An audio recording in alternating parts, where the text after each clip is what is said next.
On the news, Senate passes a bill seeking establishment of Federal University of Agriculture and Tropical Studies.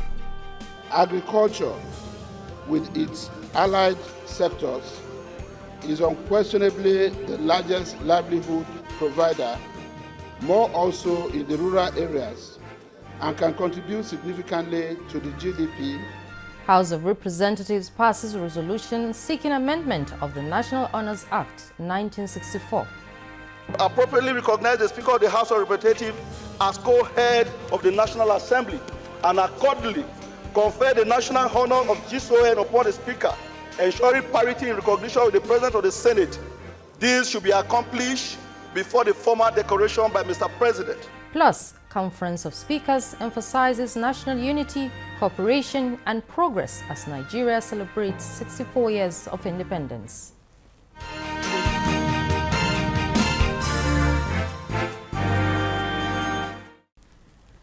Welcome to NTA Parliamentary News. I'm Amina Saidu. Achieving economic transformation, poverty reduction and self-sufficiency in food production requires acquisition of skills in advanced agricultural practices. This prompted the Senate to pass at second reading a bill seeking the establishment of Federal University of Agriculture and Tropical Studies, Iragbiji, Osun State, sponsored by the Senate leader Okoyemi Bamidele. National Assembly correspondent Lami Ali reports.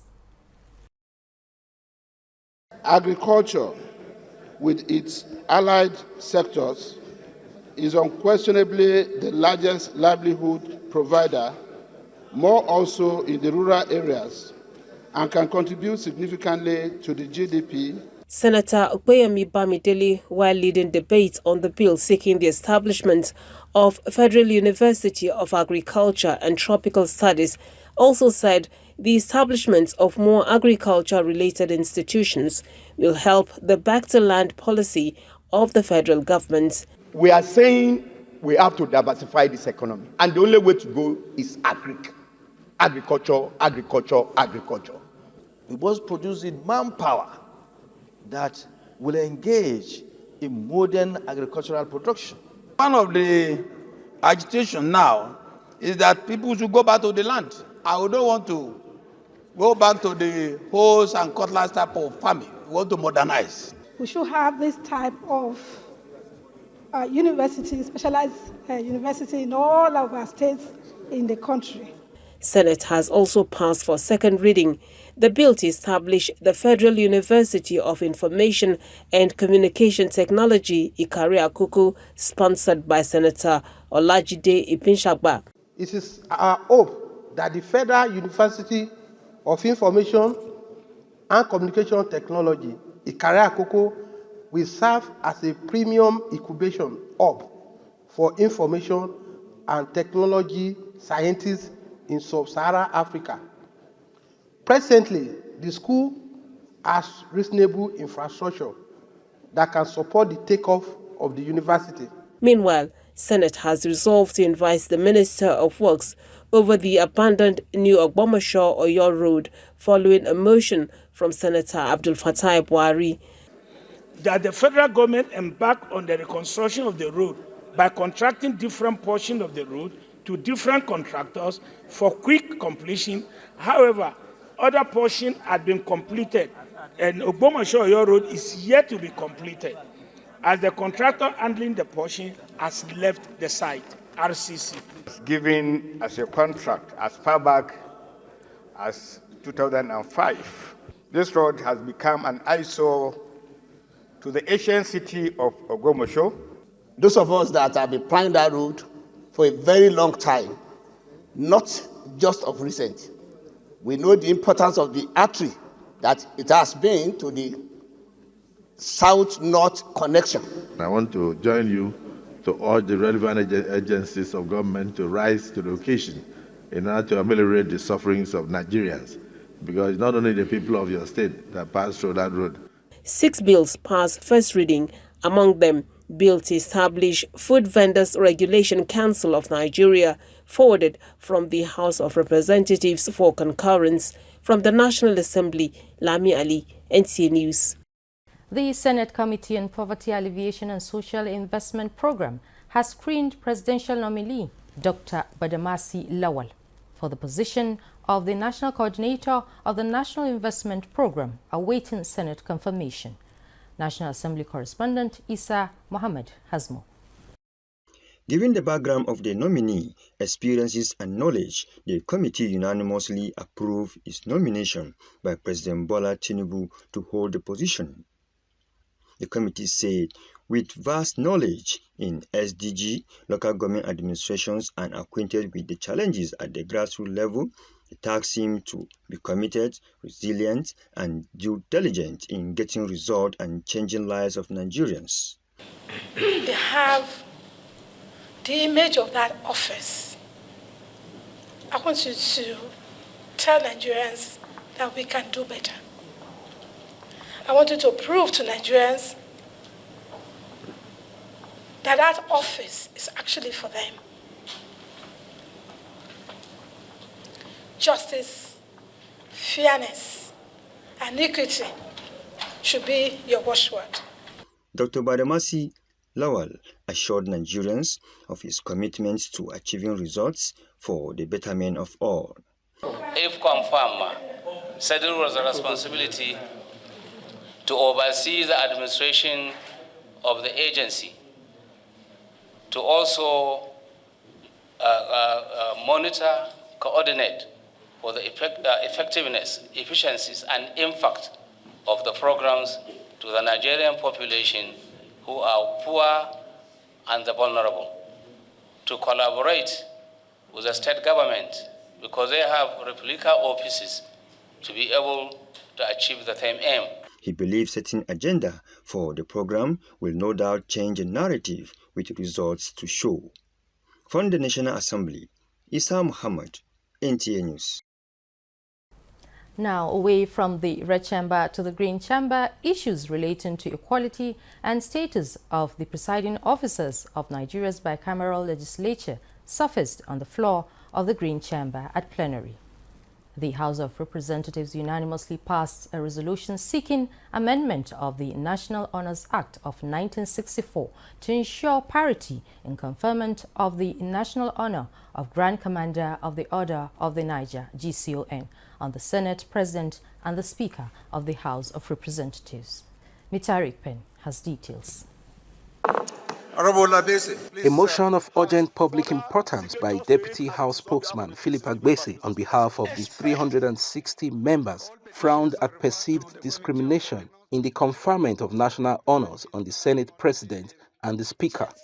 Lawmakers were unanimous that the two chambers of the National Assembly and their presiding officers have equal status, irrespective of who occupies the offices. Appropriately recognize the Speaker of the House of Representatives as co-head of the National Assembly and accordingly confer the national honor of GCON upon the Speaker, ensuring parity in recognition with the President of the Senate.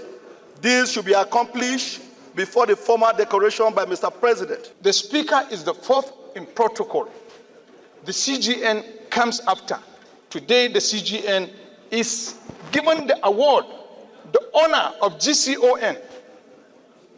I think there is some mismatch, some mix-up. The issues here, they have to do with history, with tradition, with correcting past injustices and miscarriage of recognition and constitutional order. The Constitution did not mention that a chamber is higher than any other chamber. Those in support of this motion as amended should say aye. Those against should say nay. That is it. This motion is referred to an ad hoc committee to be chaired by the House Leader, and membership of the committee will include all the 6 zonal caucus leaders. In other resolutions, the House urged the President to look into what it calls over-representation of 2 states in the governing board of the Northwest Development Commission, awaiting Senate confirmation. The Act stipulates that each state in the Northwest must have 1 representative on the governing board. However, Jigawa and Kano each have 2 representatives. To call on President Bola Ahmed Tinubu to review and rectify appointment to the NWDC governing board. The House also received a report of its Committee on Public Assets, which investigated the sale of 2 Bell helicopters by the Nigerian College of Aviation Technology, Zaria. From the National Assembly, Mitaire Ikben, NTA News. In the meantime, the House of Representatives is pledging to amend the laws that set up the National Sugar Council with a view to strengthening the Nigerian sugar sector as a viable tool for investment, income earning, and wealth creation. Chairman House of Representatives Committee on Industry, Dolapo Badru, revealed this at a workshop organized for members of the committee in Calabar. Justina Etim has more. Nigeria's sugar sector is no doubt a viable contributor to economic growth, attracting investments, securing steady supply of refined sugar for local consumption, while providing job opportunities for thousands of Nigerians following implementation of the Nigeria Sugar Master Plan. However, the sugar industry is still grappling with constraints that limit its target of attaining self-sufficiency and exportation, as consumption ratio of 1.8 million metric tons surpasses recent production level pegged at 48,000 metric tons per annum. This interface is to strengthen synergy between lawmakers and the National Sugar Development Council towards accelerating growth of the nation's sugar industry. Before we leave here, we are going to itemize all the lacunas in the law that sets up the Sugar Council. When we are making those laws, even those things you don't need, let us put them there. Executive Secretary, National Sugar Development Council, highlights poor sugarcane yields, cost competitiveness, among others, as part of challenges negating full implementation of the Sugar Master Plan. The BRP projects under the NSFP have also attracted $1 billion worth of investments from its major promoters. These investors have created over 15,000 permanent and seasonal jobs, acquired over 180,000 hectares, put about 13,000 hectares of these under sugarcane cultivation, and established sugarcane processing factories with a total capacity of 18,000 ton cane per day, TCD. As stipulated by the regulatory body, the target of the second phase of the Nigerian Sugar Master Plan is to facilitate investment to the tune of $5 billion, as well as strengthen capacity of the council to accelerate sustainability. And this is achievable through amendments of the NSDC Act to address loopholes created by conflicting policies stifling the sugar sector. In Calabar, Justina Etam, NTA News. And time now to pause for some messages. News continues with congratulatory messages on Nigeria's 64th independence anniversary from the state assemblies. Stay with us. Are you looking for a short channel to make your business, goods and services go viral? Look no further, as NTA Parliament is your short channel. Take advantage of our wider reach and advertise your products and services on NTA Parliament DSTV channel 370, GoTV channel 126, StarTimes channel 306, and Free TV channel 706. For more inquiries, contact the Marketing Department, NTA Parliament, NTA Headquarters Area 11 Garki Abuja, or call these numbers 080-383-40464 or 080-770-78055. NTA Parliament, strengthening Nigeria's democracy. You're watching Parliamentary News, reaching you from the Federal Capital Territory, Abuja. You can follow the platforms on the screen for this broadcast and other updates on NTA Parliament channel. Still in the euphoria of Nigeria's 64th independence anniversary, the chairman of the Conference of Speakers of the State Legislatures of Nigeria, Adebo Ogundoyin, has issued a congratulatory statement from Abuja to commemorate Nigeria's 64th independence anniversary. In his address, Ogundoyin urged Nigerians to unite and cooperate with the nation's leadership, fostering a spirit of togetherness and shared progress. Ogundoyin stressed the importance of putting aside differences and working together towards a common goal. He encouraged citizens to support the government's effort towards progress and development, urging Nigerians to strive for excellence in all aspects of life, fostering a culture of innovation and entrepreneurship. Similarly, as Nigeria marks its 64th anniversary alongside 28 years of the creation of Nasarawa State, the Speaker, Nasarawa State House of Assembly, Dalla Jato, has appreciated Nigerians for their patience, loyalty, understanding and support to the government since independence. A statement signed by his press secretary acknowledging that the country is facing challenges ranging from insecurity to economic hardship, but there is hope for the future and the problems will be overcome. Speaker Jato in the statement further salutes the relentless efforts of the founding fathers, noting that their efforts will not go in vain. He congratulates all Nigerians at 64 and Nasarawa State citizens at 28, wishing them more fruitful years, affirming that despite challenges, a number of significant progress has been made since creation of the state and the country. Meanwhile, in Birnin Kebbi, the House of Assembly has passed the State Electricity Regulatory Commission Bill 2024 to regulate electricity in the state. This is after consideration of the report from the House Committee on Rural and Community Development presented at the plenary. Correspondent Usman Shehu completes the story. The bill aims to promote access to electricity through increased private and public sector investment, as well as private partnership in grid, mini-grid, and other off-grid electricity options. The bill, which comprises 120 sections and a schedule, was scrutinized and improved through public hearing by the House Committee on Rural and Community Development. The electricity regulation will cover areas such as generation, transmission, system operation, distribution, and supply.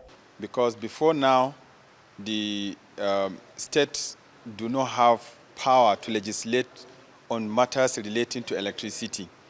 But now that there is this amendment under the new era of electricity regulation, we expect that all the players in the power industry should play according to the rule. The Assembly unanimously approved the committee's report. Using renewable and non-renewable fuel source in the state 2024 and for other purposes connected therewith, thereby giving targeting and pass into law. This move has now paved way for assent of the bill by the executive arm of government.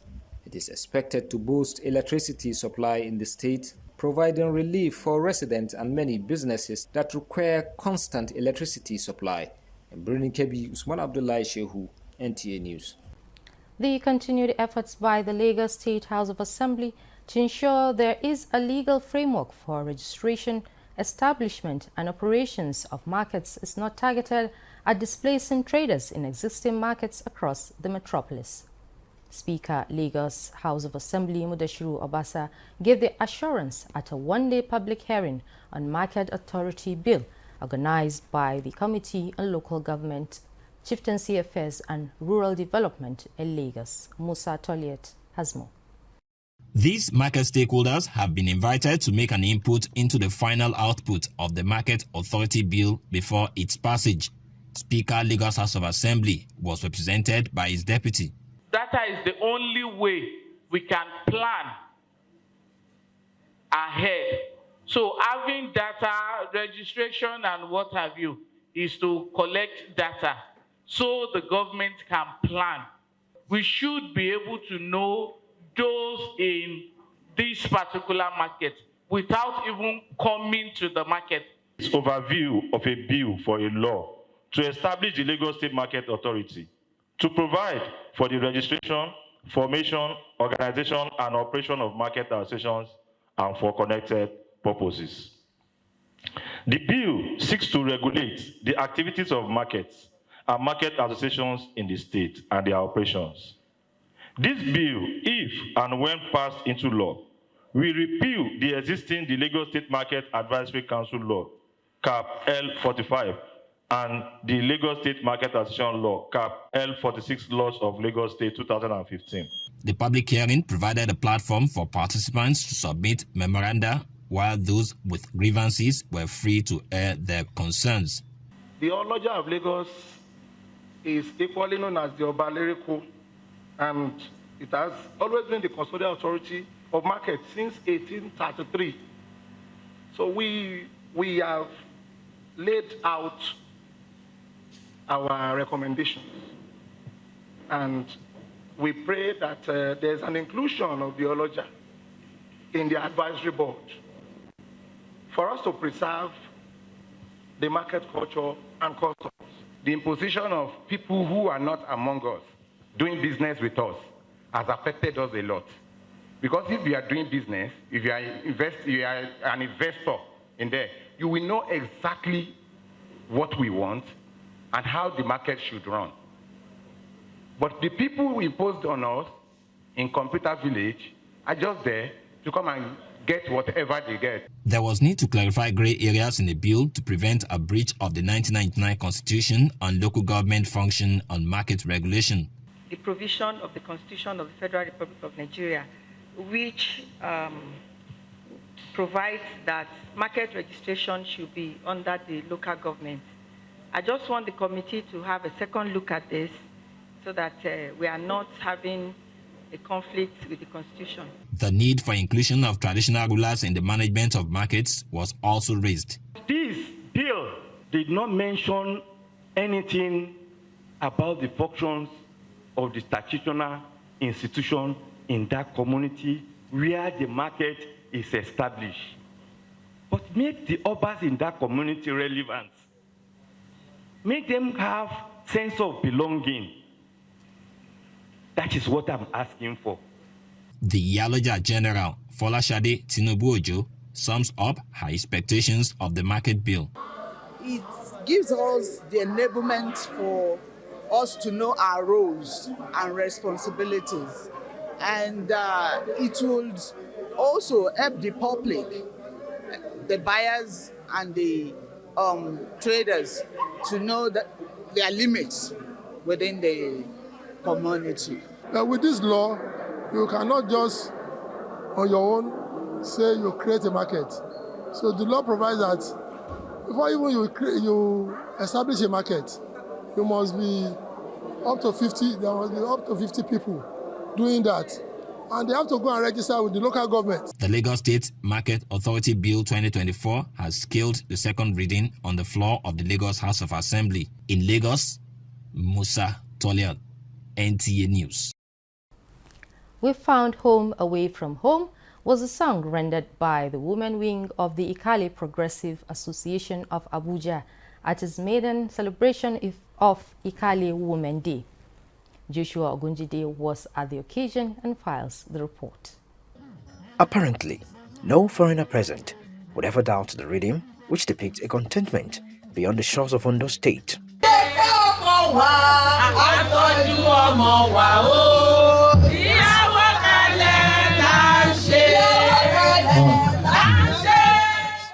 The Ikale Progressive Association was established in the year 1983 as a platform to bring together Ikale-born sons and daughters who are based in the Federal Capital Territory, Abuja.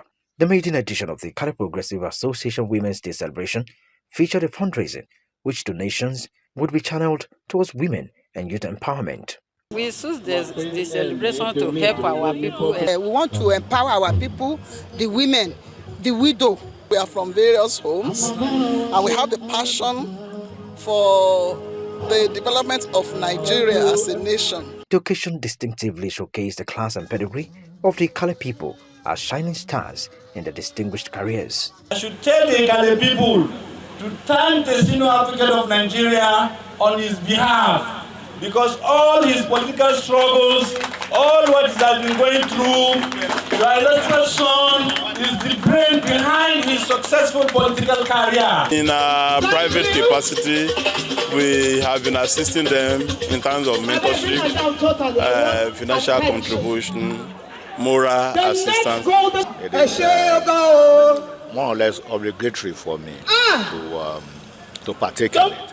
You know, it is not to advance not only the cause of Ondo State, but also for cohesion among the people of the state, especially in Abuja. Notable Abuja-based personalities from southwest Nigeria were recognized for their various contributions to community development. Also, we provide assistance to our members in terms of employment, in terms of whatever their needs may be, so that they don't feel orphaned by being in Abuja. They are wonderful wives to us. They respect me a lot, and that is why I said, okay, let me come and honor them for today's program. God, in His infinite mercy, will continue to sustain them. God will continue to strengthen and uphold them on every side, and that they will continue to be our wife forever. In Abuja, Joshua Ogochide, NTA News. And that's the size of our bulletin this evening. For more updates, kindly follow NTA Parliament on the platform scrolling on your screen. Thanks for staying with us. Once again, I'm Amina Seidu. Bye for now.